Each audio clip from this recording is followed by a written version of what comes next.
Aje bro. Fiti bwana. Oi.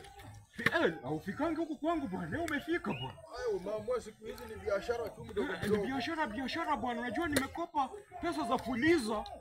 Sasa unajua Fuliza ukikaa sana bwana.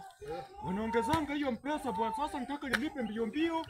Niache kunisumbua bwana. Hii biashara unajua nimetumia pesa mingi sana bwana. Okay. Kuinvest sasa hapo unajua ni 250 bwana. 250.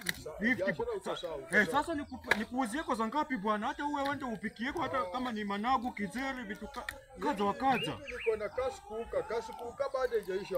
Ungenunua hata kasi kuuhu. Mbona unatumia tu kasi kuuka? Hiyo ndio kasi inatumika. Sasa hiyo. Sasa toka kwa boma yangu, kama uwezi ni promote toka kwa boma yangu wewe enda bwana. Sitakangi wageni wa kunisumbua. Acha kuchapa kuni zangu bwana, utazipea nini wa customer wazikatae.